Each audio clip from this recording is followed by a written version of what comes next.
It was 22 years ago today that more people lost their lives than at Pearl Harbor. It is 9/11, a day that many of us will never forget. It's a day that Al Qaeda terrorists took over a large number of passenger jets and used them as powerful weapons, killing so many. Two of the planes crashing into the Twin Towers of the World Trade Center, New York. In total, almost 3,000 people lost their lives that day. Now, to talk about the anniversary of 9/11 is American correspondent and the host of the Foreign Desk, Lisa Daftari, joins us once again from Los Angeles. Lisa, do you remember where you were on 9/11? I remember every single minute of that day. I was in school, actually just across the water. We could see the smoke. We could see, the skyline absolutely change and just be this clouds of black smoke, everyone looking for their loved ones, and all of us, because we grew up in the tri-state area, knew someone who lost their parents, someone who couldn't find their loved one, someone who was just frantically looking on lists that were published online. It was horrific. And out of that, Hal, actually was born my career and my actual desire to go to journalism school. Wow. I was actually headed to law school or medical school. I at the time those were my two kind of choices. I was just good at school, so those are kind of the things that you gravitate towards. And I remember collecting newspaper clippings and magazine clippings and all sorts of articles. And for some reason, I I don't know how this happened. Maybe it was just meant to be that I ended up on ground zero on October 11th, just 1 month after the attacks. And it was like a war zone. It was as if it just happened. You could smell burnt rubber in the air. The only other people who were there were not civilians. They were all police forces that were flown in from different parts of the country. They were all being housed at this Holiday Inn and other small boutique hotels in downtown Manhattan. And I walked into the lobby of one of these hotels and I just sat on the couches speaking to these first responders who were, taking coffee breaks.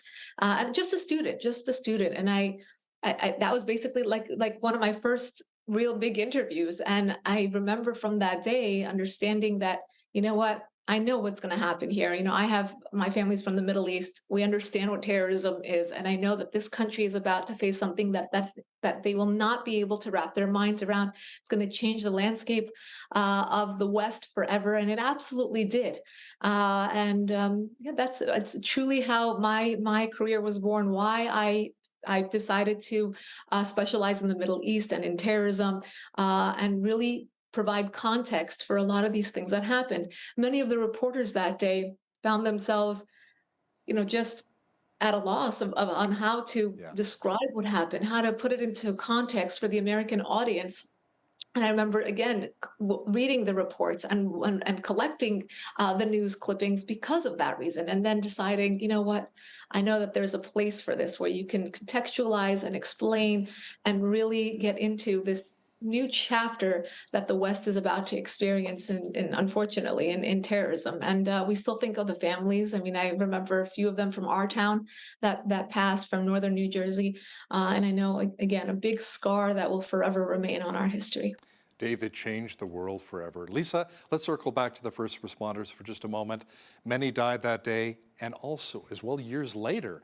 A CNN report says a total of 341 New York City firefighters, paramedics, and civilian support staff have died from post 9/11 illnesses and are now being memorialized at the FDNY World Trade Center Memorial Wall.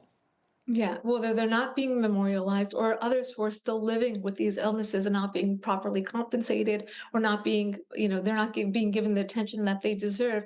And then on top of all of that, you have the Biden administration perhaps not giving the death penalty, the going after the perpetrators of the 9/11 attacks to the fullest extent of the law. Imagine how these families feel, whether you're a first responder, you were in that building, whether you were at work that day. One of the families, I mean, the mother that keeps popping into my head, her children were at our school, four young kids, the oldest of which were 10-year-old twins. I mean, and the youngest of which was a toddler at the time. And I think of these children who had to grow up without a mother. That's one example.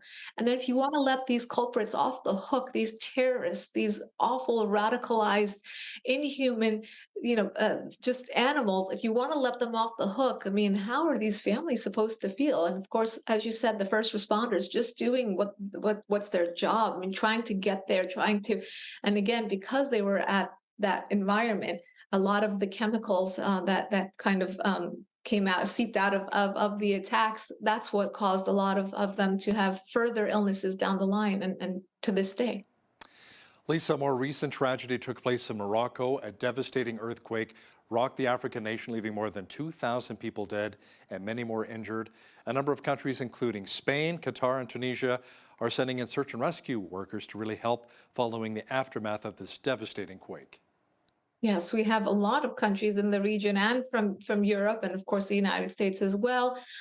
Israel, a recent friendly neighbor, since they signed the Abraham Accords as well. But there's more to the story. How we know that Morocco has not allowed or not accepted a lot of the aid. As you said, the death toll north of 2,200 right now, and Morocco deciding not to take on a lot of that help. I know that there are teams from Spain, from Israel, and others on the ground already, but others in queue waiting to go down and help, but Morocco not giving them the green light.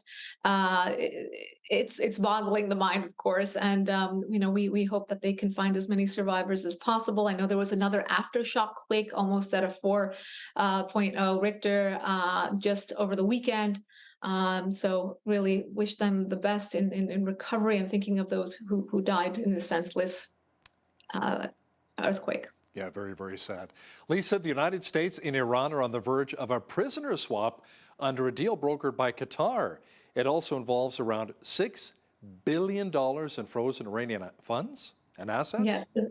Yeah, this is a deal that was announced just a few weeks ago, but now coming to fruition. The United States, although we do not negotiate with terrorists, now we are negotiating with terrorists, which is the Iran regime.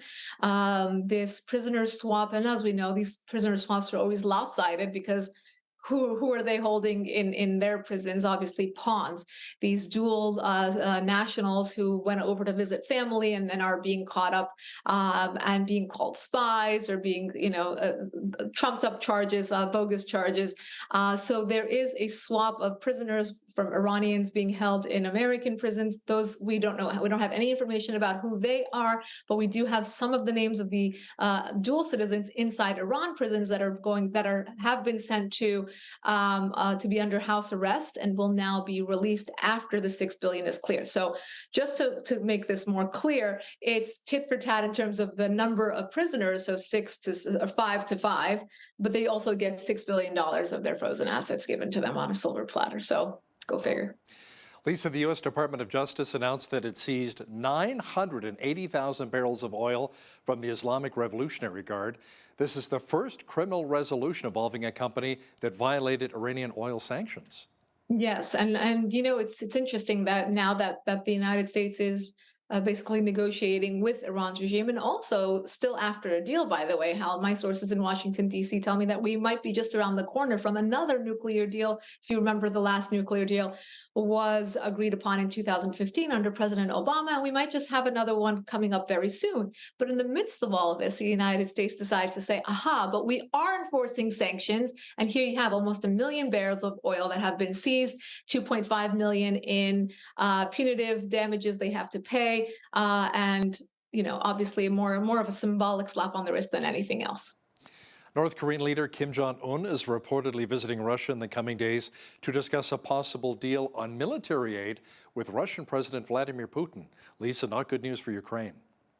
Not good news for any part of the world, really, Hal. This is yet another page in the book of Rogue Nations Unite. And we're seeing so much of that, whether it's Iran and Russia, whether it's Venezuela and Iran, whether it's, Iran brokering a deal between Iran and Saudi Arabia.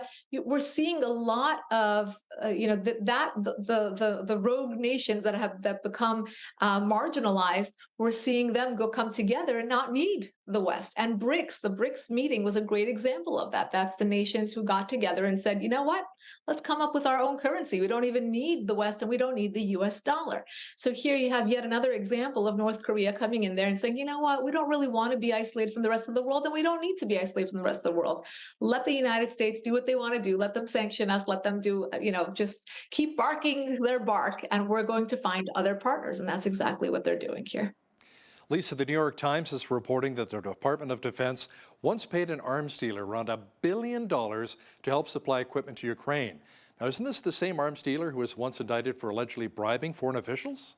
Exactly right. And we have records of all of this, but yet it will not stop. The pledging of arms and funds to Ukraine will not stop. But imagine what the Pentagon has done, what kind of gymnastics they continue to do to get the resources and the money to Ukraine, and even working with illegal actors who are obviously not working in a very legitimate way. And of course, as you said, now we have even yet another example of what's going on here. The director of Israel's Mossad intelligence agency is quite concerned regarding Russia's potential sale of advanced weaponry to Iran, and the issue was brought up as Moscow looks for alternative weapons in its war with Ukraine, Lisa. Yeah, they continue to again find other partners. So Iran is upping their ability to produce weapons, because now they have a buyer. Russia continuing to need to rely on Iran. Sad day when we hear something like that. As we just said, North Korea going to Russia to get help. I mean, they're all working together, and of course, boosting their own economies, working around US sanctions. The West becomes irrelevant, and they're able to continue on. What does this mean for the Russia-Ukraine war? Again, it just keeps going, right? So we're giving money to Iran's regime, $6 billion for a prisoner swap. Of course, they're going to use some of that money to produce weapons and to continue this game that they're playing with Russia. So we're basically fueling both sides of the war. We're giving money and weapons to Ukraine, and we're giving money and indirectly weapons to Iran's regime that they will give to Russia to use against Ukraine. This will carry on forever and ever. When will there be an end to this? When, in fact, we are funding both sides. Money passing through, money passing through, money passing through. I mean, you guys can connect the dots on the rest of that. Yeah, follow the money trail, as my dad used to say. Lisa, the G20 wrapped up in India. India unveiled a pretty ambitious plan with the United States, the European Union, and others to build a rail and shipping corridor linking it with the Middle East and Europe. It's kind of in a bid to strengthen economic growth and political cooperation. Tell us more about that. Yeah, it's interesting. India was the one player in the BRICS meeting that had cold feet about really turning their back on the United States. And for a good reason, right? Because India has been able to stay neutral in many ways and find multiple partners among rogue nations and, of course, among Western nations as well. When BRICS got together and said, oh, we know what, we have to come up with a new currency. And of course, that was more than anything else spearheaded by Russia and China for good reason, because they really want to stick it to the United States. India was the one that says, let's put the brakes on this. I'm not sure if we really want to do this. And of course, now at the G20, we see why. They absolutely want to find more opportunity. They want to find a kind of a passage and a system, that's a better word, a system to continue to have robust trade with the West, include Saudi Arabia in that, and really bring in moderate nations of the East that will probably behoove them best and be more of an economic incentive for them, rather than to side with the rogue nations. Now, if India can play both sides, they will. And you know what? Under the Biden administration, they're not going to make them choose any sides anyway, so they'll be able to have both opportunities. And we can't let you go without talking about Donald Trump. What's the latest involving the former U.S. president, Lisa? You know what? It's interesting. And every time you ask me this, I say, who can understand this dichotomy? The more trials he has upcoming, the more his popularity grows, the more he's able to do fundraising. I don't know where this is going, but it's a precarious situation, because if you are a Republican, if you're a conservative, you want your party to win, you want Biden or whoever the Dems put up, you want them to lose, of course. But with Donald Trump, if he's not able to be president, then are we putting all of our eggs and energy in this basket and then not be able to really prop up a proper candidate that would be viable and be able to defeat the Democrat? And that's really the main question of the election that will be. But you know what? Lots of exciting stuff coming up for you and I, Hal, to discuss, because it's going to be a tumultuous one. I wonder if Trump can even run from jail, you know? Right. And that's really the question. And I wonder if that's what they want to do. They physically want to stop this force that is MAGA Nation. So let's see. Who's Trump's biggest competition for the GOP right now? It's very difficult to say. I mean, you know, the polls are really pretty much steady. If you watched the debate last time, you saw a few strong characters. Vivek is pretty smart and you know, but very young in certain ways, not nuanced as much as people would like him to be, although he's whip smart and really able to answer any question. Of course, Nikki Haley and Ron DeSantis, they each have their own issues. And I think right now it's going to be a matter of somebody who can perhaps show support for Donald Trump, but yet lead a very strong campaign as well. I think it's a mistake for any GOP candidate to go against Donald Trump because of his popularity. There's no reason to. And we saw that based on the debate. It was very divided. The hands that went up slowly when the question was asked who would support Donald Trump if he were to become the candidate, the hands went up very slowly, and those people were actually called out, you know, by media commentators the next day. So obviously, it's something that people are looking for. You know, if they are supporting Donald Trump, if they do, you know, defend free speech and things like that that are obviously under attack by the media and many others right now. Obviously, we have a lot of work to do in this country. So, as your southern neighbors, we apologize for the mess, but gives us a lot of great things to talk about, Hal.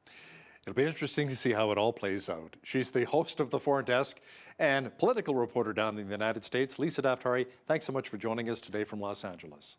My pleasure.